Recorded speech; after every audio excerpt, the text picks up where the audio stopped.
नमस्कार,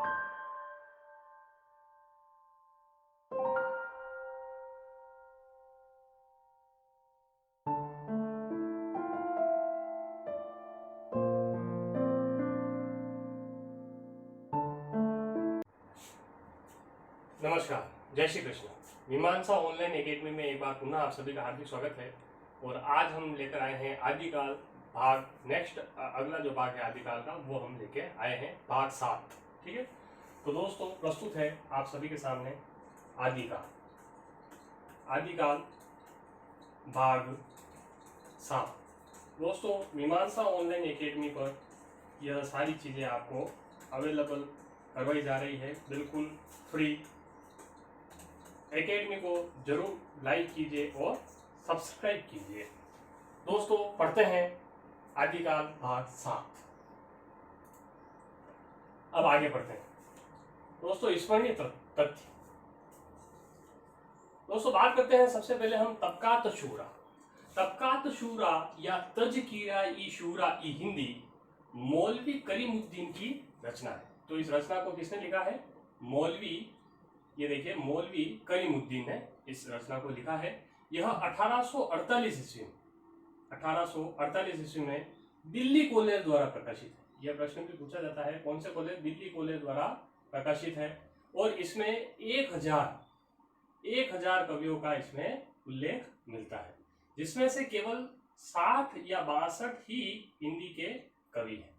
अब आगे बात करते हैं हिंदी साहित्य के इतिहास के नींव का पत्थर कौन सा ग्रंथ माना जाता है? हिंदी साहित्य के इतिहास के नींव का पत्थर माना जाता है modern vernacular literature of Hindustan. यह ग्रंथ किसने लिखा था दोस्तों? यह ग्रंथ लिखा है ग्रियर्सन। यह ग्रंथ किसने लिखा है? ग्रियर्सन ने यह ग्रंथ लिखा है। कौन सा? Modern vernacular literature. अब बात करते हैं हम आगे। हिंदी साहित्य का प्रथम इतिहास ग्रंथ भी मॉडर्न वर्नाक्यूलर लिटरेचर हिंदुस्तान ही माना जाता है।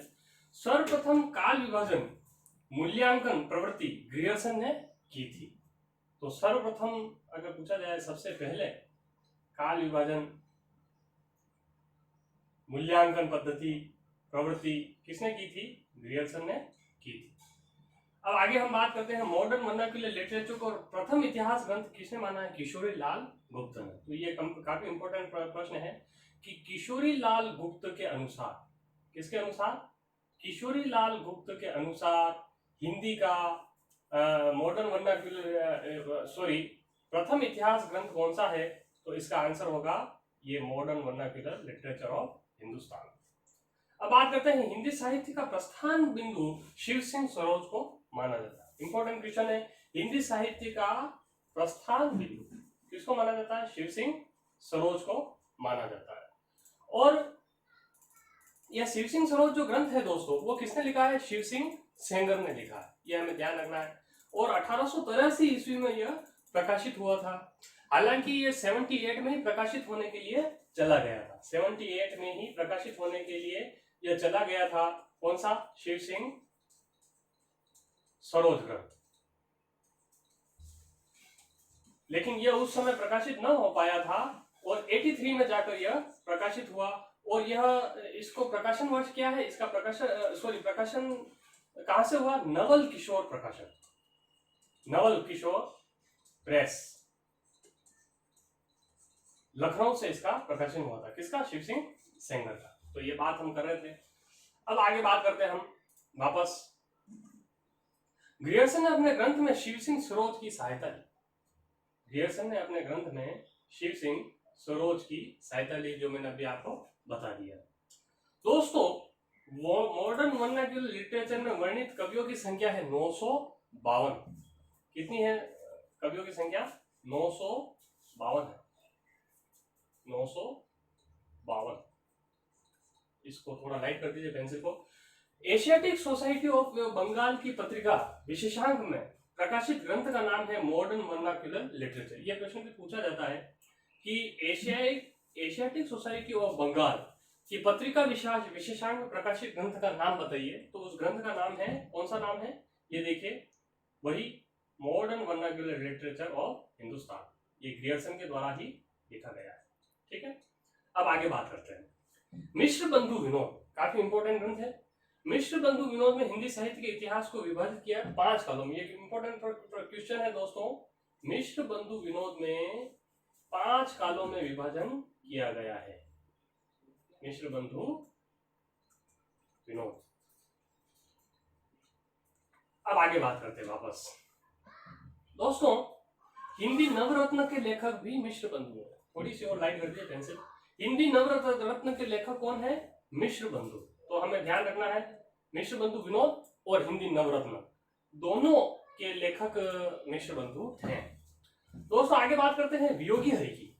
वियोगी हरि को ब्रजमाधुरी सार के संपादन की प्रेरणा किससे मिली थी? पंडित राधाचरण गोस्वामी से। तो पंडित राधाचरण गोस्वामी से वियोगी हरि को ब्रजमाधुरी सार के संपादन की क्या मिली? प्रेरणा मिली। अब आगे बात करते हैं नेक्स्ट। हिंदी साहित्य का वह प्रमुख ग्रंथ जो अधूरा है। हिंदी साहित्य का आलोचनात्मक इतिहास। दोस्तों ये काफी इंपॉर्टेंट प्रश्न है। यह ग्रंथ अधूरा है। इसमें आधुनिक काल को नहीं दर्शाया गया है। इस आलोचनात्मक इतिहास लिखा किसने है? राम कुमार वर्मा ने यह ग्रंथ लिखा। राम कुमार वर्मा। यह 1938 ईस्वी में इसका प्रकाशन हुआ था और यह अधूरा है। इसमें आधुनिक काल का वर्णन नहीं है। अब हम बात करते हैं हिंदी साहित्य के इतिहास को आलोचनात्मक ढंग यानी तुलनात्मक ढंग से समझाने का श्रेय किसको जाता है? पद्मलाल पुन्नालाल बख्शी को। आलोचनात्मक ढंग या कंपैरिजन के माध्यम से, तुलना के माध्यम से, तुलनात्मक तरीके से किसने समझाया? पद्मलाल पुन्नालाल बख्शी ने। हिंदी साहित्य इतिहास की रूपरेखा से युक्त हिंदी के मुसलमान कवि नामक पुस्तक के लेखक गंगा प्रसाद सिंह है। तो दोस्तों इंपॉर्टेंट प्रश्न है हिंदी के मुसलमान कवि। इस पुस्तक की रचना किसने की है? गंगा प्रसाद। ये नाम जैसे दे रखा है यहाँ पर, गंगा प्रसाद। ठीक है दोस्तों। अब आगे बात करते हैं। आधुनिक साहित्य संपत्ति का बीजक हिंदी पुस्तक साहित्य को माना जाता है, जिसके लेखक कौन है? माता प्रसाद गुप्त। तो ये जो पुस्तक है हिंदी पुस्तक साहित्य, इस पुस्तक के लेखक है माता प्रसाद गुप्त। अब आगे बात करते हैं ग्रियर्सन ने हिंदी साहित्य का आरंभ 8वीं शताब्दी से माना है। ये प्रश्न भी इंपॉर्टेंट है कि ग्रियर्सन ने कब से हिंदी साहित्य का आरंभ माना है? 8वीं शताब्दी से माना है। जनता की चित्तवृत्ति को काल विभाजन का आधार किसने बनाया? शुक्ल ने। तो जनता की चित्तवृत्ति को आधार किसने बनाया? शुक्ल जी ने बनाया। अब बात करते हैं FEKE की। हिंदी की शेषावस्था के वृत्तों का वर्णन करने के बाद काल विभाजन का आधार हिंदी साहित्य में उठने वाले महत्वपूर्ण आंदोलन को बनाया है। यह कथन किसका है? यह कथन है FEKE का।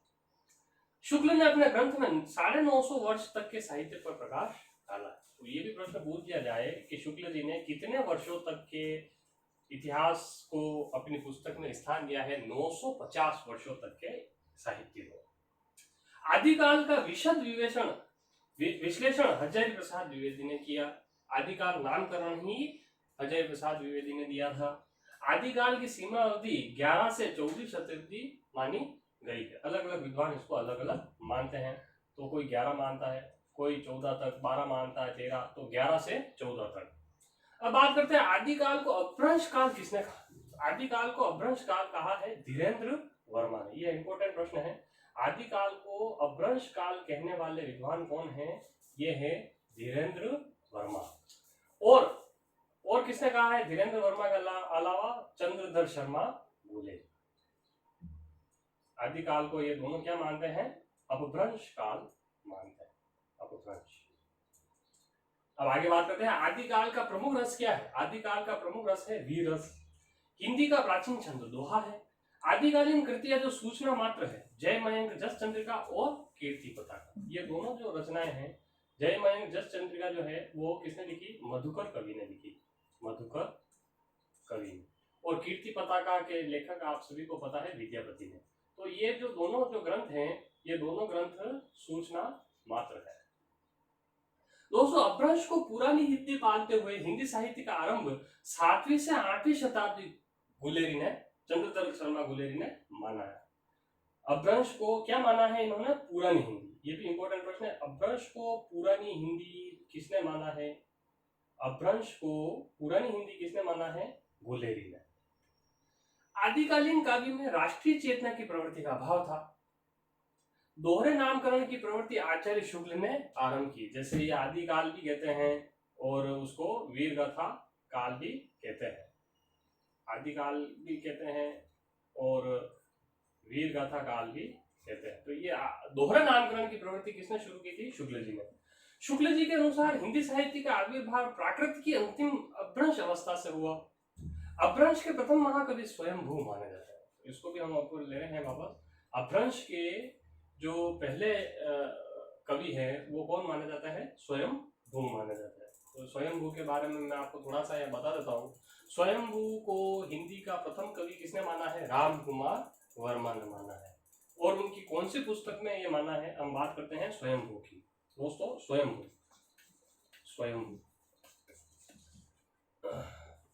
तो स्वयंभू को पहला कवि किसने माना है? राम कुमार वर्मा। स्वयंभू, ये स्वयंभू।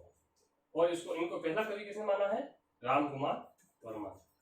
राम कुमार वर्मा ने माना है। दोस्तों राम कुमार वर्मा ने अपनी जो पुस्तक लिखी थी 1938 में, आलोचनात्मक इतिहास, हिंदी साहित्य का आलोचनात्मक इतिहास, उसमें उन्होंने हिंदी का पहला कवि स्वयंभू को माना है। किसने माना है? ये राम कुमार वर्मा, इन्होंने माना है। राम कुमार वर्मा। अब आगे वापस बात करते हैं वहीं पर। तो बस दोस्तों आज के लिए बस ये इतना ही। हम आदिकाल का भाग 8 आपके सामने लेकर प्रस्तुत होंगे। नमस्कार, जय श्री कृष्ण। लाइक